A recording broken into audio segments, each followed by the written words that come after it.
My friends, Joseph is such a silent man in the Gospels. Yet while he never utters a single word in the pages of the Gospels, his life speaks volumes. Given today's reading, we cannot fail to ponder this man's life of virtue. Both Mary and Joseph were a necessary part of the Christmas story. Joseph was a man deeply in love with his Jewish faith. He was a righteous man in the Jewish sense. He heeded the voice of God and kept the law. As a man of prayer, the temple in Jerusalem was the center of his life of faith. You see, the temple was, for the Jewish people, the dwelling place of God. Inside that temple was the Holy of Holies, a sacred source of wonder for the Jewish people. Joseph would have prayed in the temple often and brought his family, Mary and Jesus, to the temple each year. As the temple was a central element of Joseph's life, he received an abundance of blessings when he took Mary into his home. For Mary herself is a new temple. Her womb, the Holy of Holies where God dwells. In a sense, Joseph no longer needed to travel to Jerusalem to worship God. He had God's very presence within his own home. But for this blessing to come to Joseph, he had to pass through a trial. This can be what we will call a dark night moment. We heard today that Joseph received dreams to understand God's will. Mary, Zechariah, and the shepherds received the visits of angels to learn of God's will, while Joseph and the Magi received dreams. It is important to highlight that Joseph is praised for the promptness with which he obeyed these dreams. In so doing, by taking Mary into his home, Joseph says yes to God's will, even when the specifics and the consequences of God's will were not very clear to him. Another element of his life is that Joseph comes across as a man who remains silent before God because he is a man who listens to God. Like Mary, Joseph says yes to God. He gives a silent fiat, be it done unto me according to your will, to God. The silent fiat of Joseph perhaps hides much holiness on his end. Joseph was not the Immaculate Conception. Joseph was an ordinary mortal just like the rest of us. Joseph had to have faith and trust in God. He had to suffer much in his life. Running for his life and protecting Mary and Jesus as they fled to Egypt could not have been easy. And yet Joseph gives his assent to whatever God has in store for him.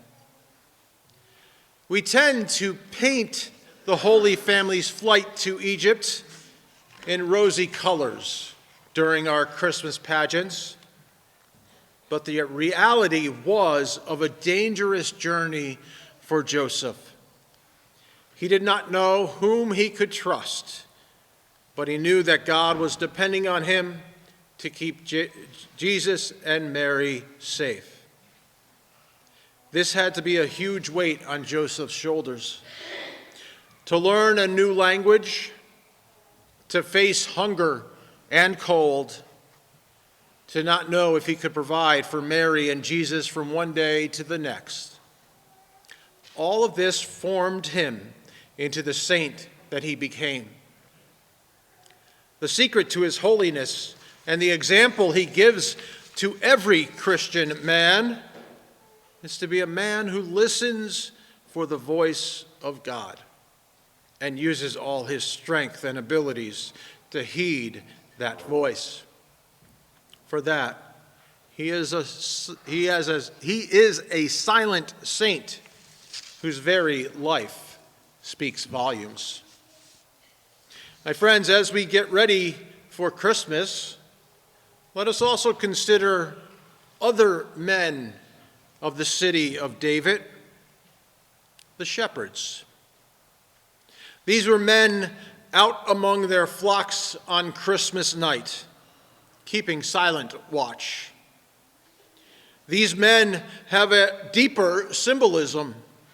Like Joseph, they were men of Israel, and they heeded the voice of God that came to them through the angels. They may have even considered themselves to be daydreaming when the sky lit up that night and they were surrounded by the choirs of angels. 4 points to consider. Point number 1, there's a connection to King David. The shepherds were likely connected to the village of Bethlehem, similar to David and Joseph. See, King David was also a shepherd from Bethlehem. This connection reinforces the prophecy that the Messiah would come from the line of David. A second point is the symbolism. Shepherds in biblical time were considered humble and modest, yet they were the first to receive the divine revelation of Jesus' birth. This symbolizes that the good news of Christ's birth is for everyone, especially the humble and lowly. The temple flocks, our third point. The shepherds could have been caring for the temple flocks that supplied sacrificial lambs for worship in the temple in Jerusalem. You see, the Jewish rules about sacrifices were very detailed and specific, and it would have been necessary to have shepherds looking after the specific sheep that could be brought to the temple for offering. Thus, shepherds who watched over the sacrificial lambs also watched over the one and only Lamb of God, lying in the manger. Our fourth point, the first witnesses. Besides Mary and Joseph, these shepherds were the only individuals allowed to visit Jesus on the night of his birth. We do not know when the Magi arrived at the stable, but it wasn't that first night.